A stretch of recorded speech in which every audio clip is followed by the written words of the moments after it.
수학 실력의 완성은 심화 문제 해결 능력에서 마무리됩니다. 심화 문제 유형은 수학적 심화 문제, 체감형 심화 문제, 연산형 심화 문제 이렇게 세 가지로 나눌 수가 있습니다. 세 가지의 심화 문제 유형은 공부 방법이 조금씩 다르기 때문에 어떤 유형의 심화 문제에 어려움이 있는지 확실하게 파악하고 부족한 부분에 대한 차별화된 공부 방법으로 부단한 연습을 통해 완벽하게 해결할 수 있어야 비로소 수학의 심화 영역을 정복할 수가 있습니다. 먼저 수학적 심화 문제란 단순히 수학적 난이도로 구분했을 때 난이도가 높은 문제들을 말하며 시중 심화 문제집에 실려있는 전문가들이 수학적 난이도로 구분한 심화 문제들을 이러한 유형의 문제들이라 생각하시면 됩니다. 보통 이런 문제들은 복수의 개념들이 융합되어 있어서 해석 난이도가 높기 때문에 문제를 풀 수 있는 아이디어를 생각해내기가 쉽지 않은 문제들이 대부분입니다. 두 번째로 체감형 심화 문제란 수학적 난이도가 그렇게 높지는 않지만 학생들이 풀어보지 못한 생소한 유형들의 문제들로 각자가 체감하는 난이도가 상대적으로 높은 문제들이 바로 이 체감형 심화 문제 유형이라고 말씀드릴 수 있습니다.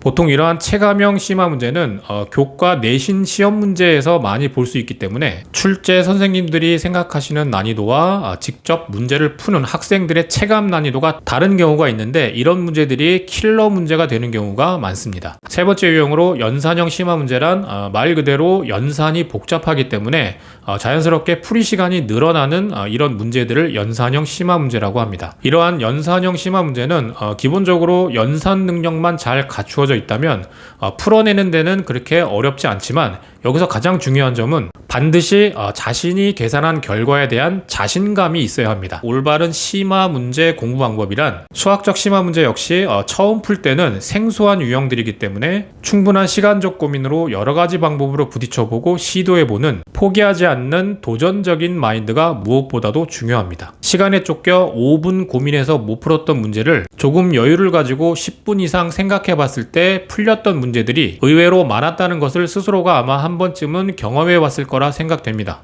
5분의 차이가 별거 아닌 것 같지만 누구의 도움도 받지 않고 스스로 고민해서 풀었던 심화 유형들의 문제들은 그만큼 머릿속에 오랫동안 각인돼서 그 유형에 대한 완벽한 이해가 이루어졌다고 말할 수 있기 때문에 실제로는 엄청난 차이라고 말씀드릴 수 있습니다. 진정한 수학 실력은 처음 접하게 되는 유형의 문제들에 대해 얼마나 빠르게 아이디어를 생각해내고 가장 효율적인 풀이 방법을 적절하게 생각해내느냐의 차이라고 생각하시면 됩니다. 한 문제를 풀더라도 어떤 개념들이 어떤 식으로 적용이 되었는지 또한 어떤 공식으로 어떻게 접근하는지를 완벽하게 이해해야 머릿속에 오래 각인시킬 수 있기 때문에 충분한 시간적인 여유를 가지고 학습하는 것이 무엇보다도 중요합니다.